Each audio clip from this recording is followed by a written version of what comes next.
Hello students, welcome to Kishore academy. இன்றைக்கி நம்ம இந்த வீடியோவில் என்ன பார்க்க போகிறோன்னா 9th standard maths common first midterm test 2025க்கான சொல்யூஷன்ஸ் பார்க்க போகிறோம். கொஸ்டின் நம்பர் 11 பாருங்கள். 2 mark question.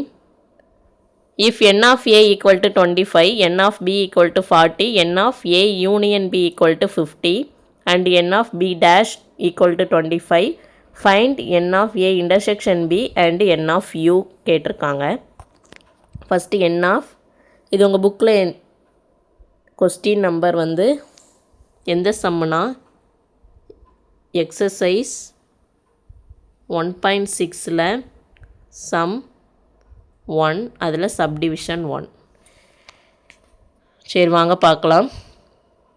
First n of A intersection B கண்டுபிடிக்க சொல்கிறாங்க. அதுக்கு ஃபார்முலா இருக்குது. என்னென்னா n of A plus n of b minus n of a union b. இதான் ஃபார்முலா. இந்த ஃபார்முலாவில் அப்படி வேல்யூஸை சப்ஸ்டியூட் பண்ணிட்டீங்கன்னா ஆன்சர் வந்துடும். n of a என்ன கொடுத்துருக்காங்க 25 ப்ளஸ் n of b வந்து 40 minus n of a union b வந்து 50. இப்போ என்ன பண்ணணும், ரெண்டையும் ப்ளஸ் பண்ணி மைனஸ் பண்ணணும். 25 ப்ளஸ் 40 என்னது 65. 65லேருந்து 50 மைனஸ் பண்ணிடுங்க.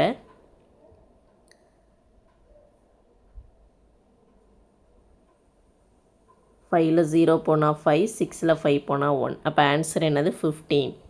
இதுதான் ஃபர்ஸ்ட் ஒன்றுக்கு ஆன்சர் 15. அடுத்து என்ன கண்டுபிடிக்கணும், என் ஆஃப் யூனியன். இதில் வந்து இந்த ஃபார்முலா வெரி வெரி இம்பார்ட்டன்ட். இது தெரியாமல் இந்த சம் செய்ய முடியாது. நல்லா மெமரி பண்ணி வச்சுக்கோங்க. நெக்ஸ்ட்டு நம்மது என் ஆஃப் யூ கண்டுபிடிக்க போகிறோம்.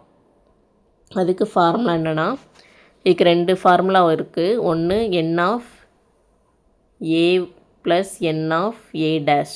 இது வந்து ரெண்டுமே சம்மில் கணக்கில் கொடுத்துருந்தாங்கன்னா இந்த ஃபார்முலா யூஸ் பண்ணணும். இது கொடுக்கல பாருங்கள், ஏயும் கொடுக்கல ஏ டேஷும் கொடுக்கல. அப்போ நம்ம அடுத்து பி எடுத்துக்கலாம். N of B plus N of B dash. இது ரெண்டுமே யூஸ் பண்ணலாம். இப்போ நம்மளுக்கு கொடுத்துருக்கிறது பியும் பி டேஷும், அதை சப்ஸ்டியூட் பண்ணிடலாம். என் ஆஃப் பி என்ன கொடுத்துருக்காங்க 40 plus N of B dash என்னது 25. ரெண்டையும் ப்ளஸ் பண்ண ஆன்சர் 40 ப்ளஸ் 25 என்னது 65. அவ்வளோதான். இது ஒரு 2 மார்க் கொஸ்டின், இம்பார்ட்டண்டானது, படிச்சுக்கோங்க. Thank you students.